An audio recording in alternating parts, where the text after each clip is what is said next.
Hello, I'm Tamar Sharon. I'm an associate professor of philosophy of technology at Utrecht University. This is José van Dijck, professor of media studies at Utrecht University. And we're here today at a nice fireside chat to discuss... Without a fire. Without the fire. We could put a screen here with a nice fire on it to make it, more... Very nice. Would be very nice. Talk about platform utilities. Yeah. So we're here to discuss your new book, Platform Society, Public Values in a Connective World, which you've co-authored also with Thomas Poole and Martijn de Waal. And this bookcast or fireside chat is part of a special theme issue for Big Data and Society, which looks at how the health data ecosystem is expanding to include new types of data, new means of collecting and analyzing data, and also new stakeholders like the platform actors who you discuss in the book. Okay, so thank you for being here. It's my pleasure. I'd like to start off with discussing, the main claim of the book, really. In a nutshell, that we live in a society where social, economic, and political interactions are increasingly being mediated by a global, overwhelmingly corporate online platform ecosystem. And the core problem that you identify in the book is that the architecture of this platform is not neutral. It's infused with norms and values which are in tension with the public values that are engraved, say, in existing societal arrangements. Right. So could you speak first just a little as to what you mean by public values and which are the public values that you find are most at stake in the implementation of platforms? Right. Well, that's a big question in the book, of course. Public values are not values that you can buy off the shelf. You cannot go to a store and buy public values. But they're very important in our society. Now, that platform ecosystem that has expanded over the past 2 decades, as you mentioned, is completely commercial, it's corporate, and public values weren't its prime aim when it was designed, when its architecture was designed, and of course that architecture changed over the years. In our society, and particularly I think in European societies, we are currently facing a situation where the platform architecture and most of the platforms are being imported in our society from an American ideological system, which is mostly based on libertarian or market liberal values.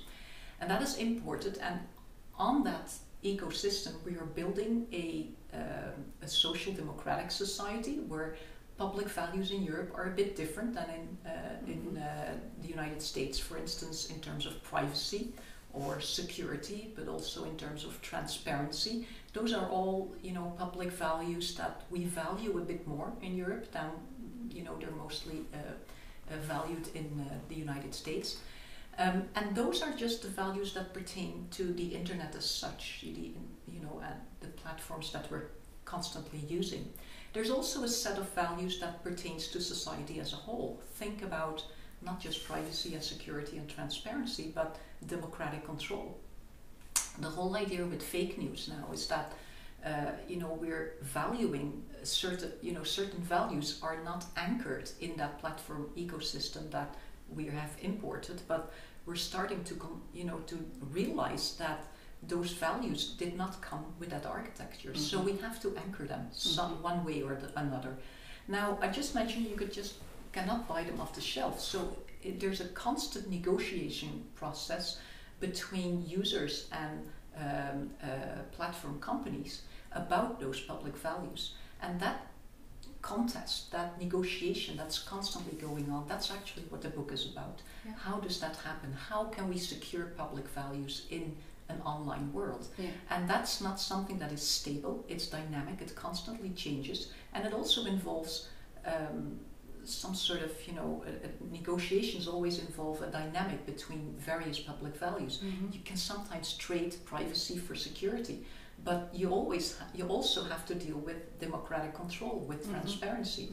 So that's, the constant tension between the trade-off between those values. Yeah. And one of the means I think that you've articulated this tension between, say, platform values and public values, and this kind of runs throughout the book, is between collectivity and connectivity. Right. So you're saying that connectivity does not necessarily entail collectivity. It might even undermine collectivity. It might even break down existing collectivities. Could you say a little bit more about this? Yeah, that's one of my sort of provocative theses, is that, you know, connectivity is something different than collectivity. Yeah. What I mean by that is that connective platforms, what they do is simply connect users to people who want to offer a service, and you know, existing entities. You know, that's what platforms do. They connect. Yeah. That's what we call the multi-sided platforms. Yeah. Now, connectivity, the prime aim of online connectivity is to get to generate data, and in that way to monetize those data flows. So that's the prime aim of online connectivity. Collectivity is something, of course, we have known for ages. You know, we've come together as groups. Connecting is not something that you can only do online. On the contrary, you've been doing that, you know, for a long time. And collectivity is all about gathering with people to pursue a common goal. You know, to, for instance, a patient group, you know, a patient experience exchange. You do that, you come together because you want to exchange experiences. If you go into a connective world where connective platforms have as their prime aim to generate data, the prime aim is not to connect those people together, you know, which they would do by themselves, but the prime aim is to make them generate data for some kind of purpose. Oftentimes that purpose is very selective, or it's very short term. Whereas collectivity, of course, is based on a societal organization that is underpinned, undergirded by organizations, by institutions, by you know, schools, hospitals. That's also why we call it the platform society. This is not just about an economy of platforms, where platforms are now determining how our economy is, how transactions are taking place, but it's about much more. We have taken that corporate platform infrastructure and built on it a society that is also partly undergirded by collectivity. And then, of course, a lot of platforms tend to undermine that collectivity, because platforms like Uber, they skip basically the old taxi companies. Yeah. Schools, for instance, you no longer, if Google wants to sell educational software, it just goes to teachers or to individual students. Schools have nothing to do with that. So any type of collectivity that's in between a platform company and a user may well be bypassed in this system. Yes. Yeah. And well, this observation, it really runs counter to the assumption that we had, say, in the early days of the internet, that participatory online practices would lead to more collectivity. It's absolutely. It's a bit the hangover of the night before. We're waking up to a very bleak reality here. You know, that was the utopian vision of the internet. The internet, by nature of its design, by nature of its technological means, would connect people, but connecting is not the same as building a collectivity or building a common ground or building an organization. So that's, I think, one part of the connective world that we have constantly underestimated and are still underestimating. To what extent these technological steerings of these mechanisms are not simply by themselves contributing to all kinds of collective organizations that we have built in society, but may also undermine it. For instance, think about fake news. You know, the whole issue that news can now do without the distribution channels of news organizations, which were institutions, which are still institutions in our society, that are have also built-in values like transparency or control, and they can now easily be bypassed. And those public values are not built into that, you know, connective infrastructure. Okay, so in the book, you and your co-authors, you focus on 4 sectors. Could you say a little bit about these sectors and why you chose actually those specific ones? It was actually very difficult to choose sectors, because platforms are important in pretty much every sector, you know, across society. There's no sector that, you know, that platforms do not have an influence. We have selected 4 sectors, 2 private and 2 public sectors. The private sectors are news and public transport. I say public transport, but it's mostly private transport, transport, urban transport. And the public sectors are education and health. And the reason why we did that is in that platform society, pretty much all platforms appear to be equal, but they're not equal. We still have, especially in European societies, we have a difference. We make a distinction between the private sector and the public sector.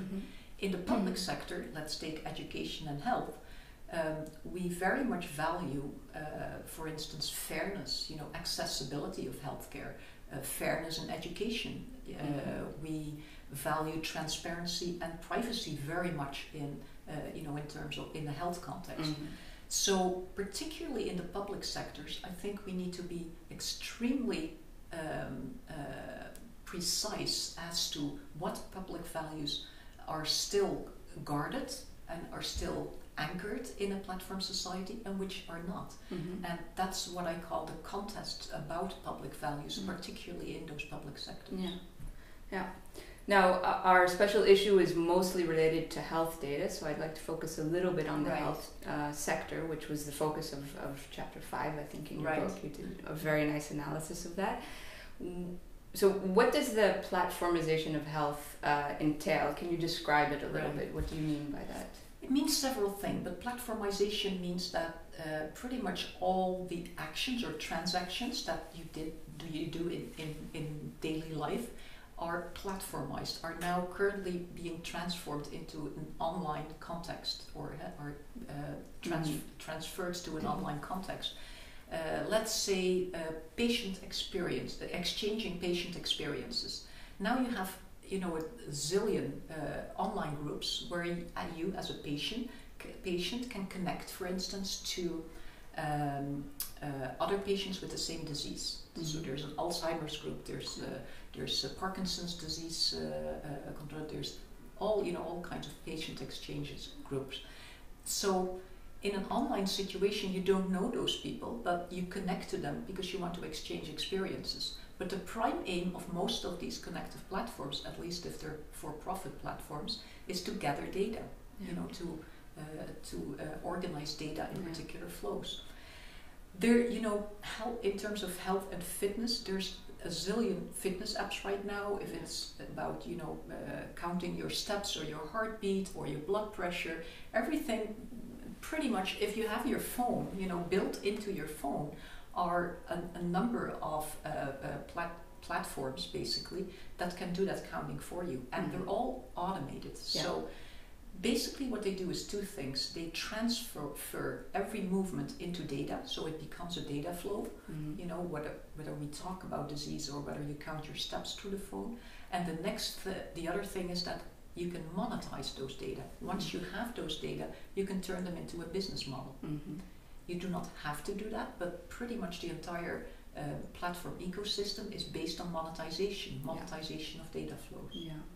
So this is really what would be, I think, something that's novel to the platformization of health in this current form. So public-private collaborations in healthcare and medical research are not new. Of course, Big Pharma comes to mind, and patenting practices.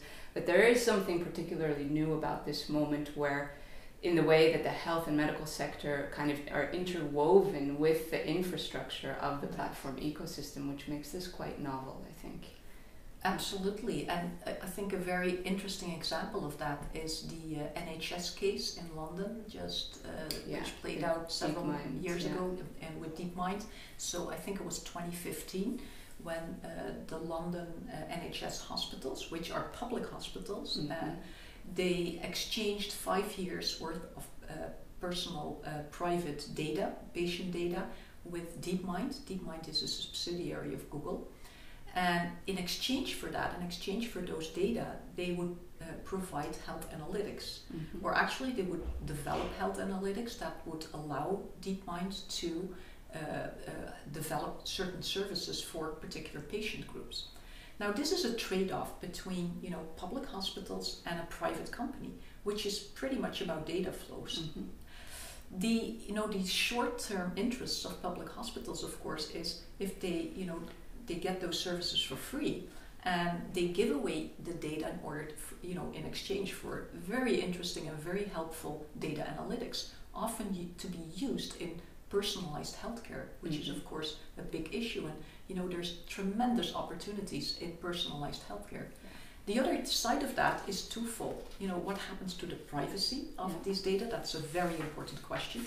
But another, public value that is exchanged here is what happens to getting access to those data in the long term. Because once Google DeepMind in this case, well, it's part of Google now. They've just now actually said it. I was just going to say that, but now they've actually said, well, the data are Google's. The data are not simply DeepMind, and they promised they would be part of DeepMind. So that's another question. But that's part 2 of that story. Yes. So what happened there is that we have traded basically short-term interests for long-term data access. And once you do that, you cannot go back. So in a way, it's very much parallel to what the big pharma industry does with, taking charge of certain pharmaceutical remedies. And in the long run, it's really to the detriment of a public value that those data become proprietary. So rather than keeping them open, keeping them accessible, keeping them cheap for everyone who wants to use them, they're now becoming a proprietary asset. And that's what happens to a lot of data flows in this system. They're becoming proprietary assets. On top of that, there's even a larger societal issue, which is that Google does not just own health data, they also own educational data, they also own traffic data. There's practically no sector in society that Google does not have, is not a very major player in data ownership. And behind the screen, what Google does, of course, is to use the cross-linking between those data flows to become an even more powerful player, because a lot of AI, a lot of artificial intelligence technology of the future is fed by those data flows. So if you don't have access to those data flows, you cannot develop artificial intelligence.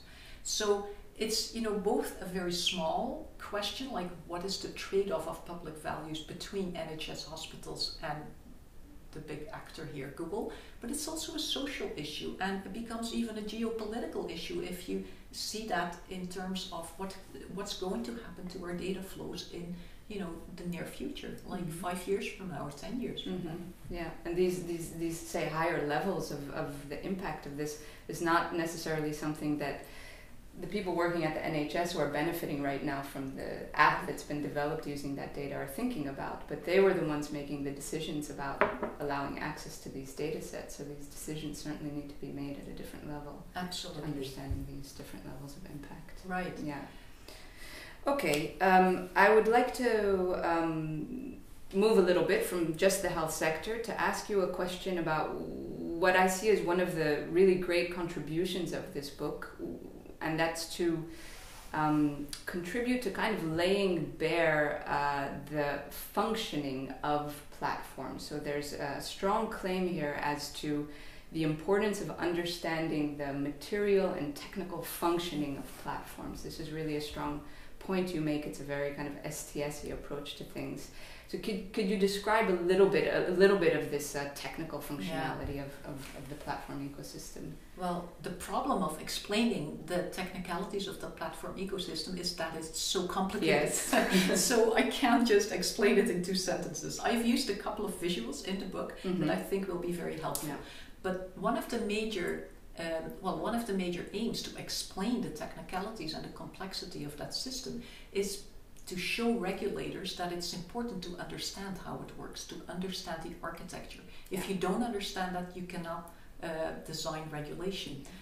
Now, I think the most important part there is that when regulators or whoever governs the digital society looks at platforms, they usually say, well, all platforms are equal. Whoever can start a platform and they're all equal. Well, that's problematic. They're not equal. Not all platforms are equal. Some are more equal than others. And what I call, what I call infrastructural platforms are those platforms that have power across different sectors. Most platforms like Uber or Airbnb, they focus on a single sector, either hospitality or transport, but there's a couple of platforms, and the big five, Google, Apple, Facebook, Amazon and Microsoft, they're in charge of some 80 to 100 infrastructural platforms. What are infrastructural platforms? For instance, social networking. Facebook is the big proprietary social network servicer. Cloud services, pay services, identification services. We have app stores. App stores are bottlenecks in the entire platform ecosystem. So we identified, a number, some 80 infrastructural platform services.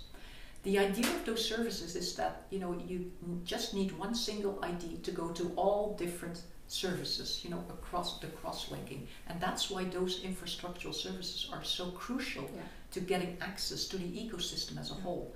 They're all proprietary. There's no public services in those infrastructure, and they're vital to connect different data flows from different sectors. Moreover, all of our legislative and regulatory frameworks are based on sectors. So if you want to regulate society, you usually go to a sector and you say, okay, if you want to organize this sector, you need to comply with these and these and these public values, right? Now, the problem with these big five companies who have both infrastructural and sectoral platforms is that they can cross-link and they can go between and across and link those various data flows over which a society almost has no control, because all of their frameworks are based on differentiated infrastructural and sectoral platforms. So that's why I think it's so important to understand the technicalities of this system and the dynamics of the system. Once you understand how it works, you can change your regulatory frameworks. If you don't, it's very hard to make any regulation at all. Yes, yeah. Thank you. I'd like to turn to a bit of a different issue now, and that is about what can be done really to redesign platform society in such a way that it's anchored in public values. So I think the book can also be read as a short practical guide actually towards this task, or at least a preliminary guide to this. Now, you distinguish three types of actors who have responsibility, who should be working together to help build a new platform society, which would be more accountable and balanced and fair. So you mention industry, civil society, and government as all involved. But you give a greater share of responsibility to governments. Why is that? Well, it's not, I think, no misunderstandings. I think everyone is equally responsible for the platform society. We're all involved in arranging that new platform society. So we all have responsibility. The reason why I think governments are more important is, first, they haven't been very much involved so far. They have pretty much said, well, we'll leave that to markets. And that, all platforms that's a market issue. Market can take care of itself.